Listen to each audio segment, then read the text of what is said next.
This is Questions of Life. I'm Cath here with Donald, and we are in conversation about the third commandment. Here is the next bit in our discussion. Now, I know that there are folks that have asked various questions, and so David Drew asked a question via Twitter. Interestingly, it's a social media platform. Okay. Just to fill you in, because I know you're very savvy with these things. So his question is, why do evangelical Christians continue to support Trump in spite of everything that you've said? Just explain what an evangelical Christian is to start with. Yeah, it's a word I would have called myself that I no longer feel able to use. Okay. Because to the world, it means something different to what I thought it meant, or how I use it. It's a word simply that used to describe people who took the Bible as their authority, but it's now being used to describe a particular political view, and therefore I can't identify with it. The reason is because, in a sense, what I've just said, those two political opinions about the unborn child and Israel, that for a set of church leaders, those are the two most important things. I think the consequence of that is that there are millions of ordinary, good Christians, and I would say in our own country and probably in our own church, millions of good Christian people who daren't go against what they're told, who would feel the Lord said through this person who I trust and who I respect. And perhaps they've never really looked into this commandment, but they would just take it at face value. I've been told this by somebody who's wiser than me, or knows the Bible better than me, or is closer to God than me, because in humility, the vast majority of us would say, well, I'm not that close to God, and so if somebody says they know what God's saying, they're probably better than me. So the vast majority of people are simply believing what they've been told, which puts a lot more weight on the people who are saying it. And that's why this command is so strong. I think the media likes to use the phrase evangelical Christians. And that's probably why we've stopped using it, because it's become corrupted. What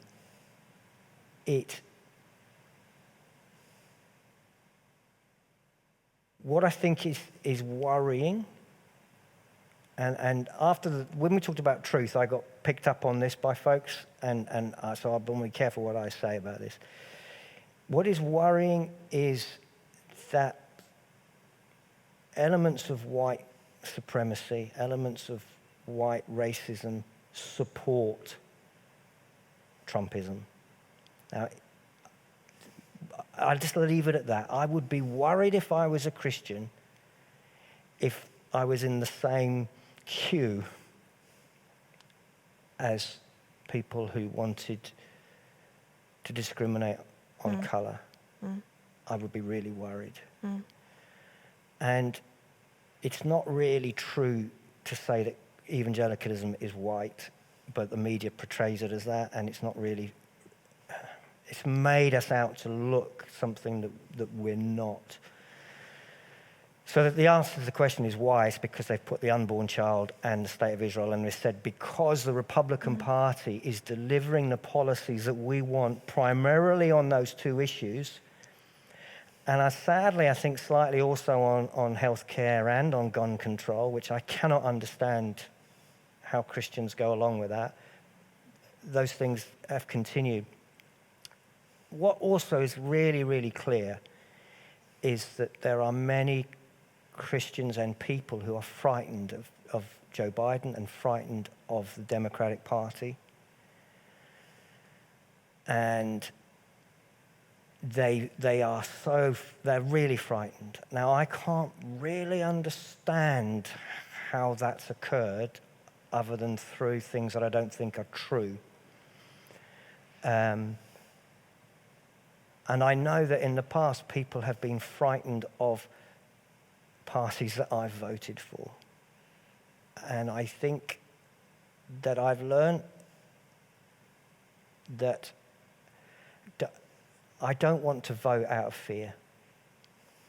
And I think that when political campaigns stir up fear, and it's not about what I stand for, it's about we must stop them doing what they're going to do. I suspect all of that is very murky in untruth. And that's easy for me to say from afar. But I fear that a lot of people are just simply afraid, but what they're actually afraid of isn't there. And there's been a lot of manipulation. And I think Christian leaders have been manipulated. And I think Christian leaders have, I think I used the word last time, bribed. In other words, saying, we'll give you these policies which you want. In return for that, you tell your people to vote for me. And it's a deal I wouldn't make. You're a church leader. You're a church leader of quite a few hundred people.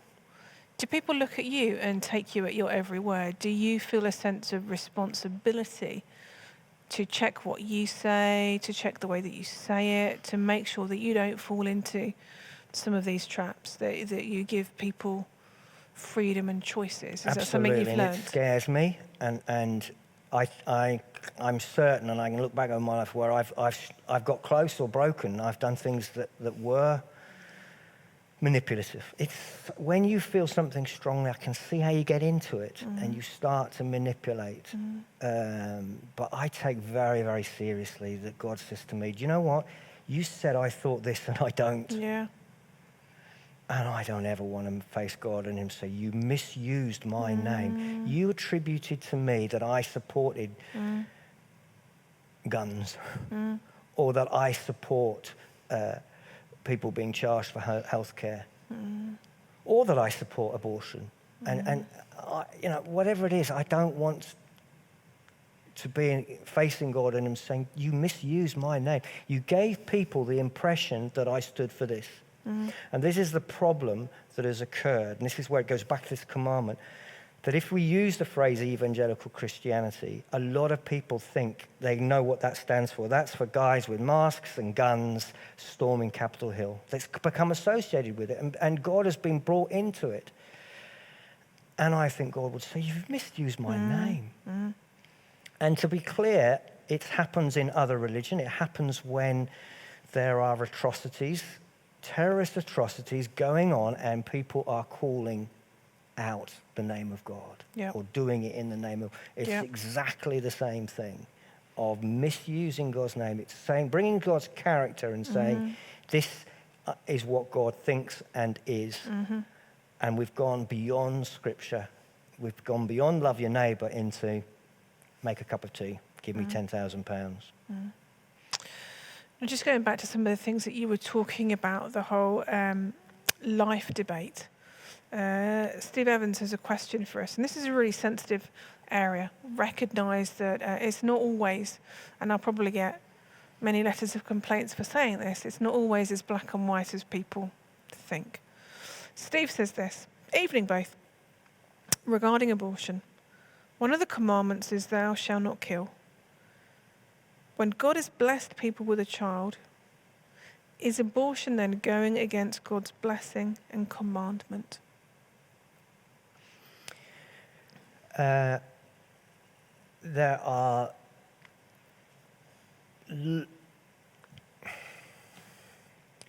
I don't think abortion as a form of contraception is good for anyone. Yep.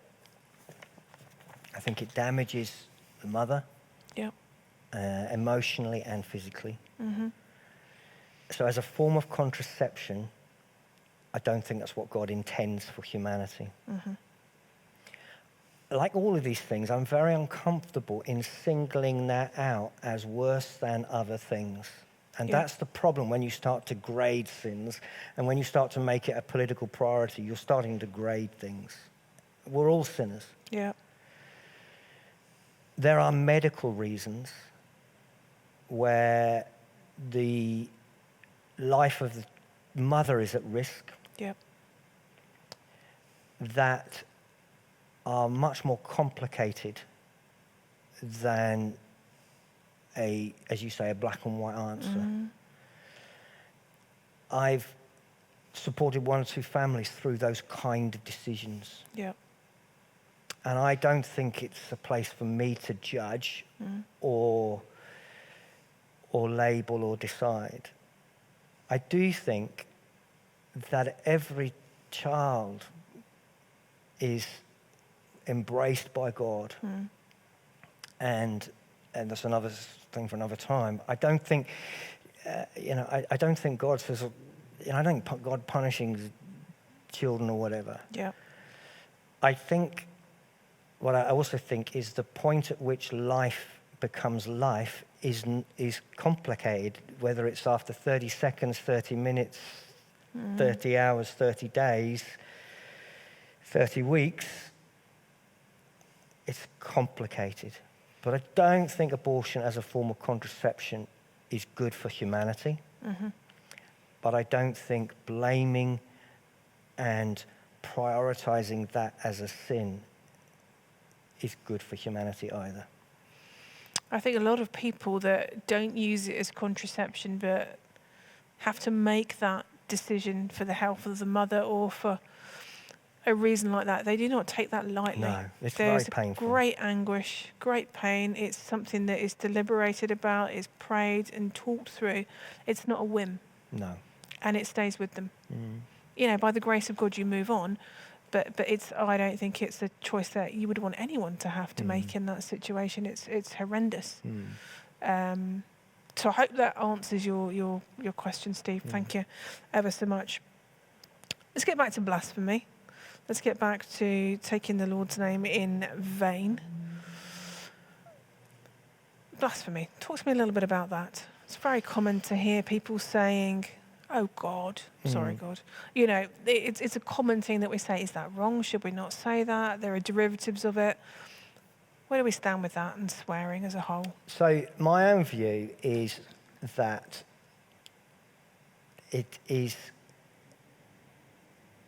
language is helpful to us, that it is important at times to have words that express feelings, and some of that can be anger or pain.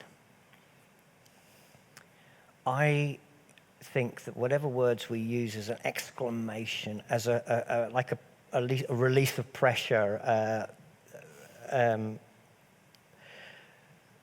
those words should not be linked to something important, because the use of that word is negative.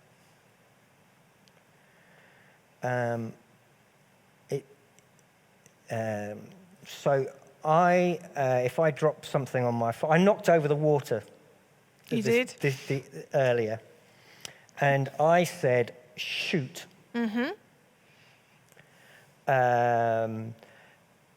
Which I learned to say because I used to say something else. And I changed it to shoot. The word that I used to use, which you can all probably guess, is in itself not a very pleasant substance, so it's not being particularly devalued, but it offended people. And I don't want to offend people. So I will say shoot. But some people would say that your heart and the root cause, the root behind it is still the same emotion, even though you're using a different word. Yes, and I think what I'm saying is I think that's necessary, that there is a place to express anger or shock or pain. There's a place to express it. Yep. I don't think that should ever be any of the names of God. So some people might say, "Oh God." Some people might say, "Gar." There's lots of little gosh, tricky variations. Yes. Is it okay to say gosh instead of God? I don't want to get into judging. For me, gosh is not God's name. No. It's not who God is. Yeah. And I suppose gosh is like my shoot. It's a way of the brain uses g, and you're reapplying it in a way that's harmless. And I think that's reasonable. The problem with saying God or Jesus is that it implies that he's not precious or significant to us. And that's not what we want to communicate. And I think that must hurt. I don't think that's the primary meaning of this passage, but I do think it's within it. So I would encourage us to try to move away. But one of the things we said before is that when we come to God, there is a list of things in our lives that need changing and sorting out. There's going to take a lifetime to sort out. And it's quite possible that swearing is quite low down. And it might be that God deals with our swearing some years after the church wished he dealt with our swearing, because there's something else. He's more concerned about our gossip or our greed or whatever it is. In my own personal life, I have to say that swearing is one of the first things God dealt with me, because I did swear a lot. And maybe that's why I still use the word shoot. I did swear a lot. God's agenda is different for all of us. And I am not going to throw stones or tell other people not to swear. And I don't personally think it's helpful to tell people, please don't blaspheme, please don't use. I just think it's unnecessary in relationship, personally. So if I'm in a place where people swear a lot, I don't say anything. Quite often they'll apologise, and that's fine if that's their language. But I'd rather pick people up on being racist or untruthful or discriminatory than on blasphemy. Personally, I think God can deal with that. They've done quite a few medical studies, and it's really interesting. They say that there's a correlation between using a certain swear word and it being really helpful for the, say you stub your toe or drop something on it. If you use a certain word, it's really helpful in releasing and in lowering your pain. And some people would say, obviously not me, but there's a real satisfaction in using some of the words in that kind of situation. And someone's texted in a message and they've said, do you think that swearing is as bad as using God's name in vain? So if there was a sliding scale, up here you've got God's name in vain, then you've got swearing, then you've got shoot. Where Well, I don't like scales. I think we need to say to God, make me more holy. How can I be more like you? What do I need to transform? And we work to his agenda, and not Donald's agenda, not Cath's agenda. So I'm not keen on saying this is worse than that or that's worse than this. I really, but I've already hinted that I am extremely worried in our world about church leaders declaring what they think God's will is. Yeah. Let's just leave it at that. I had a really interesting experience when I became a Christian. My language was appalling, and I worked for the government in the building research establishment, and I was probably the worst example of a Christian witness that you could have. And I was going to St Andrew's Chorleywood Church at the time, and this message was given, and it included swearing. And there was at the end of it, if you want to come and just have someone pray with you if this is an issue, just come to the front and somebody would love to pray with you.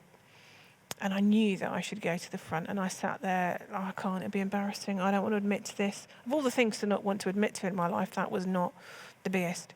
And I sat in my seat thinking, I don't want to do this, but I need to. God's speaking to me. And my friend next to me said, I don't know, but I've just had this picture. Don't know if it's God, but I just had a picture of you sitting at your desk swearing. And that was the impetus that I needed to get off my backside. And I went and I sat down in front of this woman, and she goes, have you come up because of what's said, or is there something else we can pray for? I said, I'm really struggling with my swearing. I'm really struggling to be a witness. And she's like, that's fine. Would you be happy for me to pray with you, just to pray that God would help you? And it was just really gentle, but really significant. But it was God's timing. It was God was the one who brought it up at the right time, put me in the right place, put me with someone that wasn't like, oh, my life, Cath, you're such a disaster to the Christian race. What on earth do you think you're doing? Just prayed with me, and that started me on a process and a journey of God by his Holy Spirit in me, helping to change me, helping to change my language, giving me self-discipline when I needed that. Now, I can't sit here and say that I've never sworn since. I can't sit here and say that I at times don't swear, because I do. I'm not a great Christian. I try not to. I'm a work in progress. But it wasn't because somebody said, Cath, you have to do this. It was a gentle act from a gentle God, who can also be quite, when something's completely out of order, but not with us, that just gently is, Cath, this is something we need to work on, and we can do it together. And so he doesn't come in with a ton of bricks, doesn't come in and make me feel, Cath, you're the worst person in the world, but made me feel loved and valued. You care about me. You care about changing me and me being the best version of myself and being a blessing to those around me, rather than being a really rubbish witness. So if people are struggling with swearing and this whole thing, it is not the end of the world. God isn't going to be really angry and punish them and strike them down. But there is hope. I think it's like all sin, when God says this is the thing to deal with in your life, then we deal with it. Yeah. I think the one thing about swearing is the world thinks it's what Christians shouldn't do. Yeah. So it is harder to say I'm a Christian and then continue to swear, because people will judge us on that, Yeah, absolutely. rightly or wrongly. So, we've covered a lot of things this evening. What are your bullet point takeaways for us as we've explored this third I think my bullet commandment? points are, we shouldn't use God to give our opinion weight. Yeah. That's misusing his name. If we think God is speaking, the inner witness of the Holy Spirit in people's lives will convict them of that, and we don't need to say it. Yeah. I think when it comes to voting, there are pros and cons of all political parties. There are different issues that we need to weigh up, and we need to be mindful of the care for the poor and the vulnerable, and we need to be mindful of the character and integrity of the leader, and that those two things are important in helping us decide who to vote for. But we must make that decision between us and God, and not at the coercion of somebody else, not out of fear and not out of manipulation. That,